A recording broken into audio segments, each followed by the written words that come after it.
고객들로부터 받은 돈은 A회사의 돈인데 이 A회사의 대표가 개인이 이걸 인출했기 때문에 이것은 횡령이다. 이렇게 보았던 것입니다. 여기에 대해서 법원의 판단 요지를 보시면요. 이렇게 보았습니다.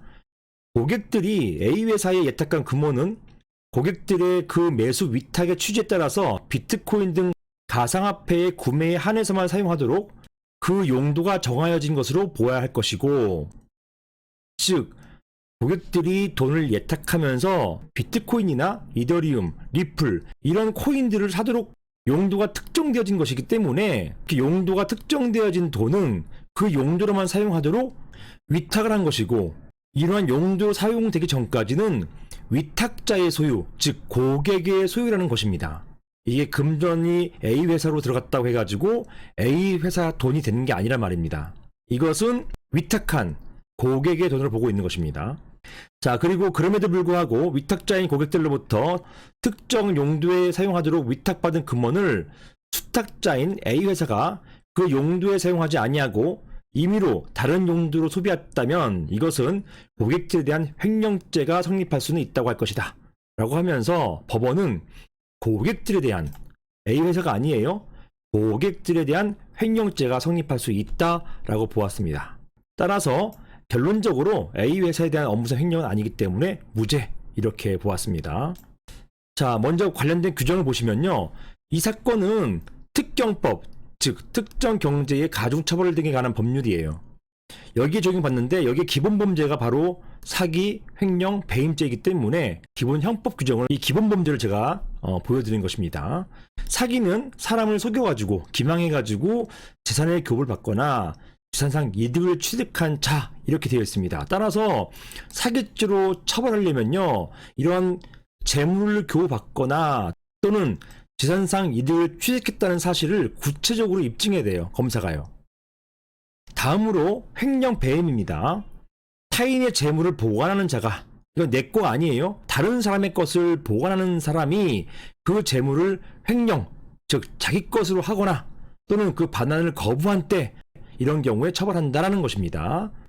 다음으로 배임, 배임은 타인의 사물을 처리하는 자, 횡령은요 재물을 보관하는 자인데요, 배임은요 재물 보관하는 게 아니라 타인의 사물을 처리하는 자, 이렇게 지위가 좀 다릅니다. 이렇게 사물을 처리한 자가 그 임무에 위배하는 행위를 한 경우에 이렇게 해서 제3자로 하여금 이득을 취득하게 하여 본인에게 손해를 가한 때, 이렇게 되어서요, 여기에서 이득을 취득하게 하여 라고 했기 때문에 구체적인 이득이 나타나야 됩니다. 그리고 본인에게 손해를 가한 때 따라서 손해액도 입증이 되어야 되는 것입니다. 자, 이런 횡령과 배임을 어떤 업무의 기초에서 저질렀으면 업무상 횡령과 배임죄가 되는 것입니다. 자, 이런 것이 횡령과 배임죄가 되는 것입니다. 자, 평가를 보시면요, 사기와 횡령은 서로 각각 구성요건이 다른 범죄이기 때문에 횡령죄로 범죄를 규정한다고 해서 사기는 아니라고 단정할 수가 없다. 따라서 사안 같은 경우는요, 사기죄로도 처벌할 수는 있다고 봐요. 자, 이유가 뭡니까? 사람들이 나는 당연히 비트코인 사는 줄 알고 돈을 냈어요. 그리고 여기에 대해서 거래소도 비트코인 삽니다 라고 했을 거 아닙니까? 근데 알고 보니까 비트코인 거래한 적이 없어요. 이게 바로 사기 아닙니까? 자, 사기인데 사안에서는 구체적으로 아직까지 피해 사실이 입증되지 못했어요. 사안에서는 구체적으로 나 피해봤다 이런 사람들이 나타나지 않았다는 것입니다. 자, 그리고 배임 같은 경우도요, 사적 이익을 위해서 고객이 예탁해 놓은 가상화폐 등의 자산을 마음대로 사용치 않을 업무상 의무, 이게 갑에게, 거래소 대표인 갑에게 있는 것이지만, 이렇게 특정 경제범죄 가중처벌 등에 관한 법률, 이 특경법이잖아요. 이런 특경법 위반죄의 경우에는 취득한 재산상의 이득이 명확하게 산정되어야 합니다. 즉, 이러한 재산상 이득이나 범행의 시기, 종기, 언제 시작했느냐, 범행을 언제 끝내느냐, 범행의 횟수, 피해액의 합계, 피해자의 구체적 인적 사항과 상대방, 이런 것들이 명시되어야 되는데요, 이 사안 같은 경우는 피해받았다고 하는 사람들이 나타나지 않았다는 거예요. 따라서 사안에서는 이러한 사실이 입증되지 못하였습니다. 결국 사안의 경우에는요, 피해자에 해당하는 고객의 피해 사실을 구체적으로 입증하기 어려웠고요.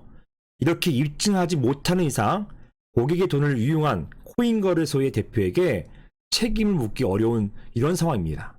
만약에 피해자가 나타나지 않는 그런 코인거래소 같은 경우는요, 문제가 있는 상황이 계속 나옴에도 불구하고 어떻게 처벌할 수가 없어요.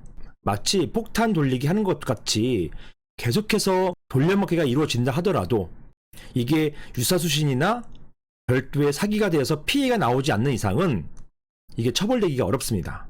이런 문제가 있습니다. 이런 상황이 앞으로도 계속 문제가 되지 않을까 싶습니다. 이상입니다.